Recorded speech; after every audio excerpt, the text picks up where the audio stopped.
En la primera etapa del origen del arte, tenemos como englobado a la etapa paleolítica, mesolítica, neolítica y la edad de los metales.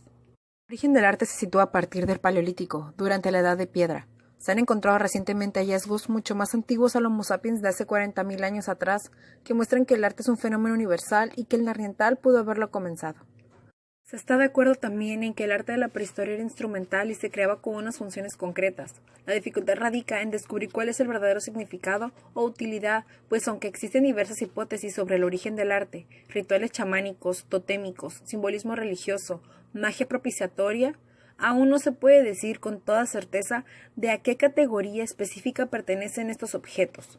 Asimismo, como se engloba, asume y plantea que, durante la era prehistórica, lo que se veía más que nada era el arte como medio de comunicación y de utilería para la casa y vestimenta del hombre, además de herramientas para la vida del mismo cuando se convirtió de nómada a sedentario. Más que nada, era un medio de comunicación y de utilería para la casa y vestimenta del hombre, además de herramientas para que la vida del mismo fuera más fácil cuando se convirtió de nómada a sedentario. El aporte cultural egipcio se manifiesta a través de tres ideas fundamentales: la idea del alma, el juicio de los muertos y el calendario. Consideraban que toda persona tenía dos partes, el cuerpo y el alma. Este último seguía existiendo al producirse la muerte. Asimismo, creían que el alma era juzgada por un tribunal de los dioses, y se consideraba que había llevado una vida digna y pura si pensaban gozar en la eternidad felicidad. Variando en la música, se sabe que los cantos, la danza, eran más la grande belleza de todo. Era esencial y mística, además que habían manifestaciones orgiásticas para celebrar los grandes triunfos militares de conquista. Hubo manifestaciones hasta de carácter lírico, es decir, expresiones por motivos personales. Su música, en un principio, se basaba de los 7 sonidos de la escala que estaban dedicados. Las primeras alucinaciones en la danza de Egipto las podemos encontrar en la época predinástica, donde aparecen algunas vasijas y escenas de mujeres bailando. Los únicos instrumentos relacionados con las bailarinas son las palmas, los pequeños tambores y alguna percusión para llevar el ritmo. Los instrumentos de viento o cuerda rara vez aparecían. Eso significaba que las bailarinas hacían solo interpretativos y no improvisaban. Todos sus pasos estaban muy bien estudiados. Por último, haremos una pequeña comparación sobre la vestimenta que se usaban antes para las mujeres cuando vivían en un templo o que eran privilegiadas. Los persas fueron un pueblo de origen indoeuropeo de la rama indoiranía que acabaron fusionándose con los pueblos que conquistaron en la época aqueménida. Se originó como un grupo de tribus nómadas cuya localización original radicaba al norte de la meseta de Irán. Alrededor de 1400 a.C., algunas de estas tribus antepasadas de los persas históricos se trasladaron hacia el sur de Irán. La arquitectura persa, en general, presenta sus características y procedimientos constructivos muy semejantes y derivados del mundo mesopotámico y no aporta novedades de importancia. La decoración, escultura y arquitectura es el resultado de la fusión de distintas influencias, Babilonia y Siria.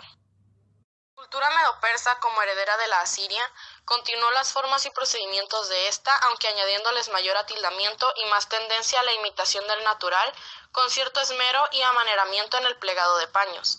La vestimenta de los persas, que tomaron importancia histórica a mediados del siglo VI a.C., estaba basada en la de los asirios y los babilonios con algunos elementos propios. Los soberanos o personajes principales, como los gobernadores o sátrapas, llevaban sobre su cabeza tiaras, mitras o sombreros altos de fieltro. Los persas fueron un pueblo de origen indoeuropeo de la rama indoiranía que acabaron fusionándose con los pueblos que conquistaron en la época aqueménida. Se originó como un grupo de tribus nómadas cuya localización original radicaba al norte de la meseta de Irán. Alrededor de 1400 a.C., algunas de estas tribus antepasadas de los persas históricos se trasladaron hacia el sur de Irán. La arquitectura persa, en general, presenta sus características y procedimientos constructivos muy semejantes y derivados del mundo mesopotámico y no aporta novedades de importancia. La decoración, escultura y arquitectura es el resultado de la fusión de distintas influencias, Babilonia y Siria. La cultura medo-persa, como heredera de la asiria, continuó las formas y procedimientos de esta, aunque añadiéndoles mayor atildamiento y más tendencia a la imitación del natural, con cierto esmero y amaneramiento en el plegado de paños. La vestimenta de los persas, que tomaron importancia histórica a mediados del siglo VI a.C., estaba basada en la de los asirios y los babilonios con algunos elementos propios. Los soberanos o personajes principales, como los gobernadores o sátrapas, llevaban sobre su cabeza tiaras, mitras o sombreros altos de fieltro. India. En arquitectura crearon edificios con funciones específicas tales como mezquitas y madrasas, siguiendo un patrón básico aunque con diferentes formas. El primero y más importante edificio islámico es, sin duda, la casa del profeta en Medina. Esta casa, más o menos mítica, fue el primer lugar donde los musulmanes se reunieron para rezar, aunque la religión musulmana cree que la oración se puede hacer en cualquier lugar. Otro ejemplo de arquitectura es la Torre Hassan en Rabat, Marruecos. El arte de la cerámica conoció por lo menos dos grandes innovaciones: la invención de la fayenza y la cerámica de brillo metálico, que perdurarán durante mucho tiempo después de la desaparición de la dinastía. En el Islam se llama fayense a una masa de pasta arcillosa, cubierta con un esmalte opaco tratado con óxido de estaño y decorada. Copa con pétalos de rosa. Siglo VIII, siglo IX, Irán. Técnicas que utilizaron para la fabricación de objetos. El marfil fue ampliamente utilizado para la fabricación de cajas y cofres. La Píxide de Almugira es una obra maestra con muchas escenas figurativas y difíciles de interpretar. Una de las características principales del arte indio es su integración con la naturaleza. El arte indio ha sido principalmente una manifestación religiosa, una forma de conectar el mundo humano con la trascendencia de lo divino. Una de las facetas más sorprendentes del arte indio para los occidentales es la representación sin tapujos del erotismo. Representación de un lingam, símbolo masculino, sobre un yoni, símbolo femenino. Grecia. Es una pequeña península situada al suroeste de Europa. Nacieron aquí las primeras ideas que dieron forma a la cultura occidental, de tal modo que nuestros conocimientos y modos de pensar son una consecuencia de la filosofía, la ciencia y el arte de los griegos. El arte griego en la antigüedad tiene como característica fundamental tener un alto idealismo estético, lo cual implica que el arte representa no la realidad cruda y directa, sino una visión idílica y perfecta que se percibe por el uso de la proporcionalidad y el equilibrio de los elementos, así como por su interés en reflejar en las obras artísticas las líneas de la figura humana a la perfección. El arte griego no tiene carácter práctico y realista, sino decorativo. Tiene una preocupación por representar una visión idílica y perfecta de la belleza del cuerpo humano. Cuenta con una representación de la naturaleza y el mundo circundante con realismo y detalle, pero con una visión idealista de estos.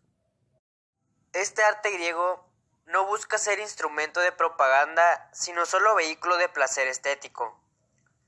Utilizan la racionalidad de las medidas matemáticas para representar la proporción ideal en las obras de arte.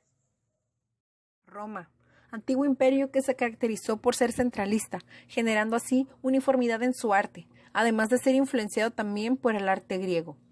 Este se desarrolla durante el siglo I a.C., en la época de César. Los romanos comenzaron a lograr una originalidad significativa en la arquitectura alrededor del comienzo del período imperial. Pasaron de la construcción basada principalmente en columnas y dinteles a una basada en paredes masivas puntadas por arcos y cúpulas posteriores. Un ejemplo de esto es el Anfiteatro Flavio, más conocido como Coliseo de Roma, una de las obras de arquitectura romana más conocidas hasta el momento. En cambio, se destaca la pintura mural, creada con la técnica del fresco. Su gama de colores era amplia. Comúnmente se usaban los colores negro, blanco, rojo y amarillo, aunque a veces, escasamente, también se utilizaron los colores verdes, azules y violetas. presentando así la belleza y lo común de la vida del pueblo romano, además también de las riquezas que sus gobernantes tenían. Por otra parte tenemos la escultura romana.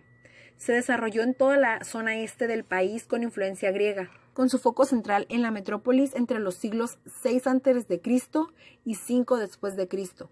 El origen derivó de la escultura griega, principalmente a través de la herencia de la escultura etrusca y luego directamente por contacto con las colonias de la Magna Grecia y la propia Grecia. Durante el periodo helenístico, la escultura romana ha demostrado ser un total desafío para los investigadores, puesto que no muestra lógica o ser lineal. La vestimenta romana se presenta que en los romanos era una túnica ajustada a la cintura tanto para las mujeres como los hombres. Se dividían en patricios, plebeyos, esclavos, clientes y libertos. El vestido de los romanos era una túnica recogida para los trabajadores, una túnica y un pallium, un manto, una túnica y una toga viril, una paénula, un abrigo con una capucha, sandalia reforzada para soldados y trabajadores y una bota reforzada para los altos mandos, gobernantes o reyes. Para las mujeres era la túnica ceñida a la cintura o cadera y esa se cubría con una estola,